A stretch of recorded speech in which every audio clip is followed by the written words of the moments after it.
Investors and traders, welcome to the channel. Market chart pattern today is 19th of February 2024.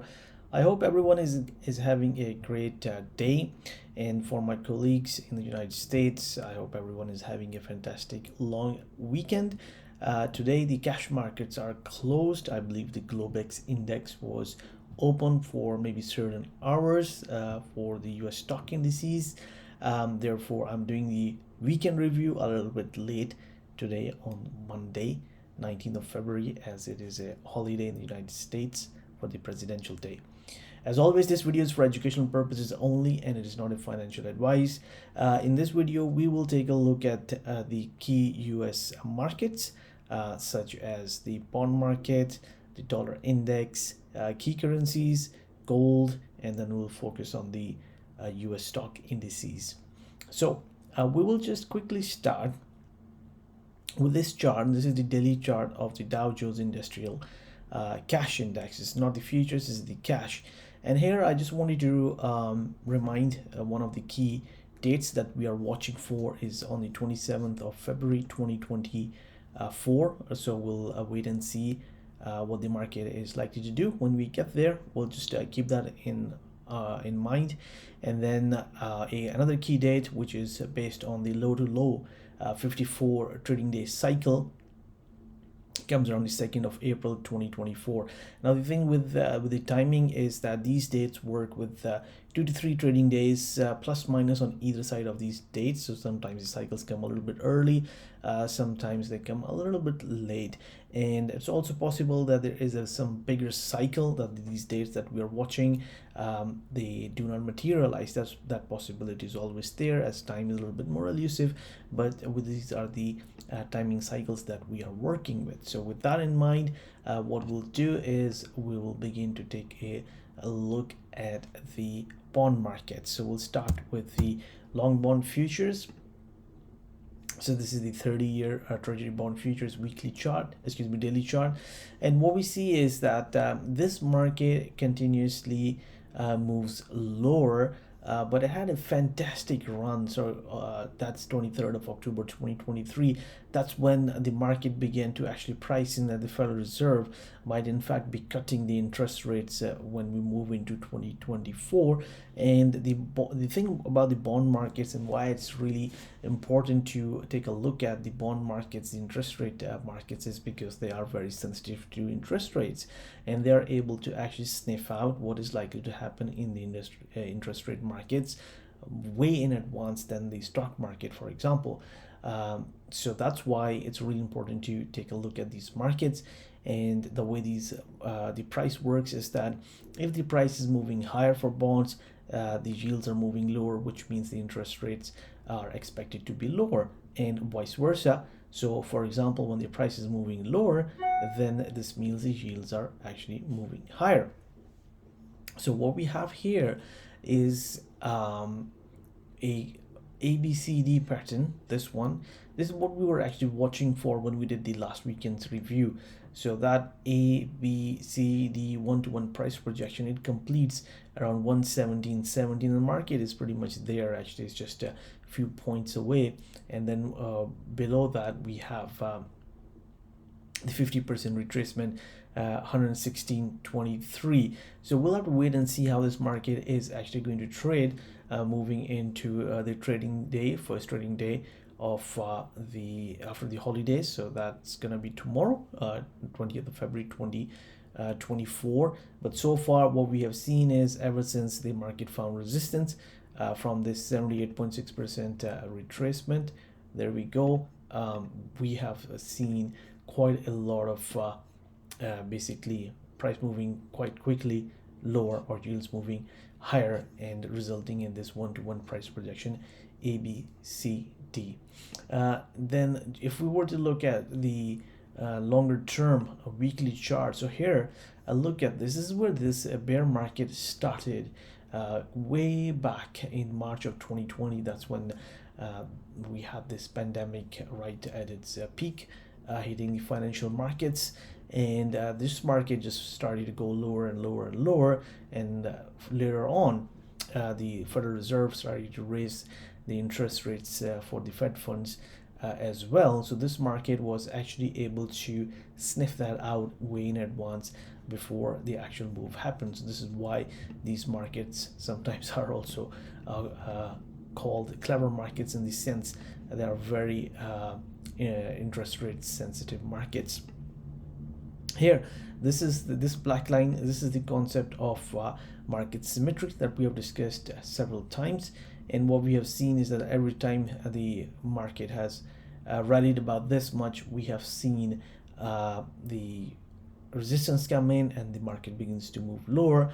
On this occasion it went slightly higher, but on a retest of this high from the 78.6% retracement, as we have seen from the daily chart, that was a pretty strong resistance, and the market keeps on moving lower. And last week we had a fairly negative close for this market. However, it's also very close to its 20-week moving average, and also we on the daily chart we have seen that ABCD 1-to-1 price projection, so maybe there is some support nearby. Let's take a look at the 10-year. Here we go. This is the 10-year treasury note, and a similar kind of pattern formation in terms of symmetry. So there we go. Market rallied this much, decline, market rallied this much, decline, market rallied this much, and it is declining. So this symmetry, the bearish symmetry, is still active in this market, and although when it reached around here, there was a really good chance, because of the key levels that we were watching in 30-year treasury long bond futures, that perhaps this rally might provide a really good hold for several months, and we have seen the market rally for several months, but it might actually get extended. And this is where the expectation perhaps is changing a little bit, because of the Federal Reserve's conference they did earlier this month, where they mentioned, okay, yeah, maybe we will look at the data whether we'll be able to do interest rate cuts or not. And this is where this market has become really sensitive to any inflation related data such as CPI, PPI, and we had a couple of data points come out last Friday, and before that I believe it was Thursday or Wednesday. So anything related to which might give a sign that inflation is actually running a little bit harder than expected actually causes a fair amount of volatility in these markets. With that, we are going to take a look at the dollar index. So this is the chart of the dollar index, and as we were expecting, the dollar has been pretty strong, and one of the key reasons is that we have been watching this pattern formation right here, and the chances are that in fact you see this purple ABCD 1-to-1 price projection. The dollar actually might be aiming for 108.20, even to 108.75. And the reason is that this region that we had identified in advance, where it found from the top of this range, it found pretty good support. That level has been held, and that is the 78.6% Fibonacci retracement of this swings low to this swings high, and the chances are that the dollar might actually be doing a 1-to-1 price projection higher. So anywhere between 108 so shall we say 108.50, roughly speaking, it might actually be aiming to go there. And also the fact is that the price closed above the 20-week moving average, so that's also a sign of strength in the dollar. Now look at the number of straight weeks the dollar has been closing higher. So this one pretty much it didn't do anything. It's just bulls and bears fought with each other, but still the next week was a bullish week. So 1, 2, 3, 4, 5, 6, 7, so it's been 7 consecutive weeks, and we have moved to the 8th, which is 2 months of dollar moving higher each and every consecutive previous week. That's a rally that we have seen something like this here, which went on for quite a while, but we all know that markets don't move in a straight line, so there will be some resistance coming along this path. But as long as this low is in place, the chances are we are looking at 108.50, and which could mean that the stock market could perhaps be in a little bit of pressure. And look at this on the daily chart. For quite a long time we had been really looking at 104.50 as the 61.8% retracement. The dollar might actually reach there.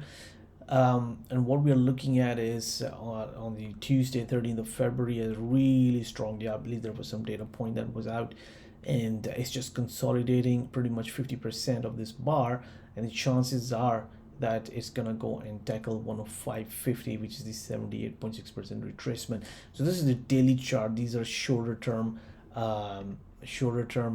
targets. Now I'll just quickly do a one. So yeah, and also the 1.272 expansion of this comes around 105.30. 105.30 to 105.50 is the kind of region that this market actually could reach to, and then perhaps from there we could see a pullback in this market, because this is going to be a confluence of two things coming together. And I have not drawn any ABCD price projections here, but this one could provide a pretty strong resistance, and the market could pull back. So shorter term, 105.30, 105.50 on the daily chart, on the weekly chart, even as high as 108.50 is possible for the dollar index. With that, let's take a look at the Euro USD. So Euro USD is pretty much an inverse reflection of the dollar index. And here, however, for the few past days, it has been rallying right to the 20-day moving average. But the chances are it's not even rallied the 38.2% retracement.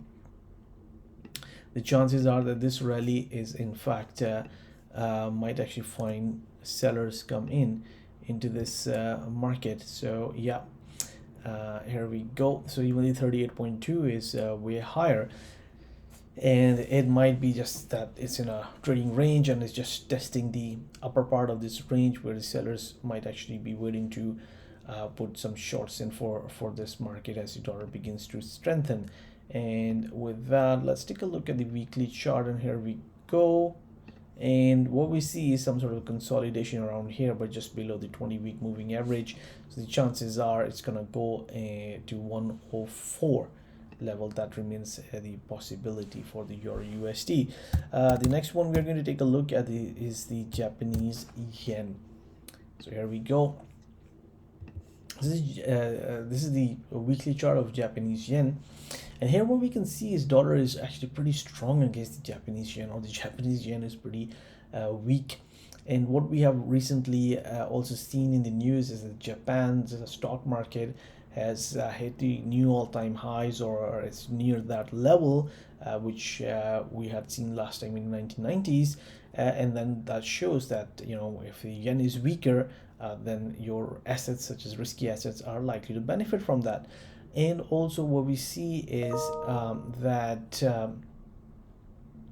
with the Japanese yen being pretty weak, the Japanese economy, I believe that it was a newsprint, has actually entered into recession. So that's two kind of newsprints there. From a technical perspective, we remain pretty big range bound, and what's possible is that maybe it's going to go and test the upper part of this range, this double top formation of the dollar, strengthen the dollar. This time we might be able to actually take the highs out, as we had actually pretty much moved back into the range and retraced 50%. So we are actually retraced half of this move, and now we are going to go and test this and we strengthen the dollar. This time we might actually be able to move out of this range, so we'll have to wait and see. With that, let's take a look at the gold contract. So this is the COMEX gold. This is the futures chart. This is not the spot gold, so I just want to be clear. And this is the continuous chart plotted by TradingView data. So other service providers might have a continuous chart which might look slightly different, but normally they are pretty much in line. And what is one thing which is really interesting about gold is, with dollar being that strong, gold is also pretty strong. So this means that there is demand for this perhaps, but because of dollar being so strong, this market actually remains range bound. And if you look at the price action for a number of weeks, 1, 2, 3, 4, 5, 6, 7, 8, 9, 10, 11, 12, about 3 months, the market just has gone nowhere on this weekly chart, but clearly it's being supported around this 1988 level, and it's possible because the trading range that this lower part of this range could actually get tested one more time, and from there we'll have to wait and see if some pressure comes in this range is broken to the downside, or whether we just begin to rally back and begin to test the upper end of the range till a decisive action is made where the range is broken to the upside or to the downside. That remains to be seen. From a momentum perspective, as you can see, the price is above the blue line, which is the 20-week moving average, is above the 200-week moving average. And look at the huge gap between these two averages, which also suggests that perhaps if this market was to recalibrate and try to find another fair price, it could actually come down to about 1938 level as well, which is just about, let me just eyeballing, I think it was about 50% of the range. So let's take a really quick look. And oh no, actually I was wrong, sorry.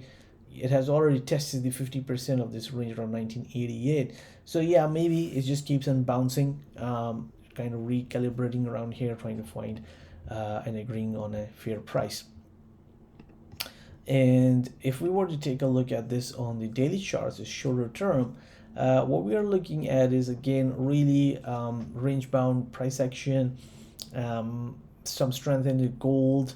The chances are it could still retest the bottom of this range as we saw in weekly chart 1938, and that's a pretty important row support, which means that as long as this is held, the chances for this to rally back up to the range and perhaps even move higher remains. If it gets broken down, then we'll have to begin to take a look at the gold in a different way. So this is what we are watching in the gold market. Now let's take a look at the US stock indices, and let me go here. Let's start with the SPX. This is the weekly chart of the S&P 500 cash. This is not the futures. And here the last week was pretty volatile in the stock indices. Key data points related to inflation were out, as I mentioned before. Now the market is really watching these data points, because that's going to give the market clues to what the Federal Reserve is likely to do. There were expectations that Federal Reserve in fact might begin to do rate cuts in March, but that begins to look unlikely now, and maybe moving out to sometime in summer, maybe in June. That is how the market is beginning to price this, and with that we begin to get volatility. And if we look at this market from the October lows of 2023, it's been a fantastic run. Look at these white candles, these are all bullish. We had only one negative candle right at the beginning of the new year, and even that was quickly reversed in the following week. And after that, this is the only second bearish candle formation that we have seen in this bull run. Make a note of that. This is the only second occurrence of a bearish candle on the weekly chart that we have seen for this market. We were expecting the market to reach 5188 or thereabouts. That expectation is still there, because although it's a bearish close last week, there is just no confirmation. However, going back to our timing chart that we looked at of Dowjones index, the cash cycles, as we begin to get closer to that date, perhaps there could be some additional volatility that begins to come into the market. So next couple of weeks are going to be really important, and there is still a chance, that the market could actually reach these 5188. A one candle bearish candle does not change the trend. In fact, there is nothing about a change in trend in this market on the weekly chart, but we just need to be aware of this, that in this strong bullish trend from October last year, this is the only second bearish candle that has printed, and we'll be watching for any sort of follow through that takes place. With this, let's take a look at the ES. So this is the S&P 500 futures chart, and what I would like to bring is, this is the standard deviation levels that we were watching. for the indices that we like to follow.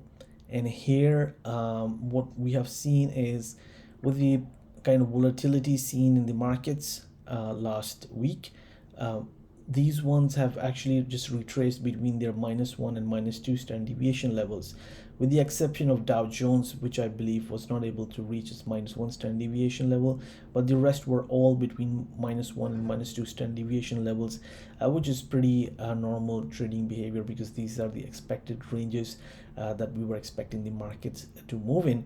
Once it begins to move, for example, close below the 2 standard deviation levels, then that means, you know, that's quite a lot of a bigger move, and more than the move of the expected ranges that we were expecting for. That did not happen last week, so that is a positive. So here, much like the S&P 500 cash index, 5144, we are actually not too far away from it. The high has been 50.6650. With this market, you know, maybe 5144 is something we might actually be able to achieve, and this is only the second bearish candle that we have seen in this run. One thing I also want to point out is this chart of New York Stock Exchange composite. This is something which we are not able to trade. I don't believe it's tradable anymore. But I believe in the 80s, late 80s, there were traders that were able to trade this, but you know, that needs to be confirmed. What I really wanted to show was that this market, there was a time we were really watching this market on the daily chart, because this pattern was very similar to Dow Jones. This market has actually made a new all-time high last week. So if we take a look at this weekly candle, the high was 17,502, and here the high was 17,542. Now, one thing about New York Stock Exchange Composite Index is that it has a lot of ADRs. So those are foreign companies which are listed on the New York Stock Exchange, but they are foreign companies. So it just is a signal that there is a rally in some broader securities as well, and we saw this index move higher. So that's important to take a look at as well. Then if we take a look at the NQ, so here this one had a fair amount of volatility compared to, let's say, S&P 500. The number that we are watching for is 18,570, and this market came as high as 18,121.50. So yeah, with the way the NASDAQ moves, is it's able to, if there's some good economic print, able to reach this level, still possible. And again, it's only the second bearish candle printed in this bull run, and it's a fairly strong bull run for this market, but we'll be watching for any follow through should it take place. Especially we'll be watching on daily chart, which is a shorter term compared to the weekly chart, for any kind of follow through taking place. But the chances are the volatility is likely to increase, and this is what we have seen in the VIX index as well. And towards the end of the video, we'll take a look at the next week's expected ranges, and we'll also take a look at the VIX index itself as well. Let's take a look at Dow Jones. Here we go. So this one is really interesting in the sense that it was able to complete this big ABCD price pattern, and after that the price has moved higher, but it's just really consolidating. You look at the price section over the last couple of trading weeks, and it's just bulls and bears fighting throughout the week, and no one is winning a clear war, and they are actually settling at a price which the bulls and the bears agree to be the fair price. But these are all really small range bars for the weekly chart trading ranges. Not a full negative bar close last week, but we'll be watching this for any follow through to take place. Finally, last but not the least, this is the Russell 2000. The Russell 2000 the price action had been improving, and even the momentum is beginning to get better. But here, this 38.2% 1922 remains a key pivot support. As long as this support is held, the chances are for this to, maybe it's just moving in another range and might go and test these highs one more time. We'll have to wait and see. Maybe it goes and tackle this. But the key is that this 38.2% retracement 1922, this level must held. Otherwise, the chances are it might actually begin to go towards the middle of this range and maybe towards the bottom of the range one more time. That remains a possibility. So watching this really, this key level really closely. With that, what I'm going to do is let me actually go to the VIX chart. So this is the weekly chart of VIX, and what we can see is that last week, after several weeks, look at this tight trading range here, the VIX closed positive. It's still below the 20-week moving average, is below the 200-week moving average, but the price is seeming to be catching up with that.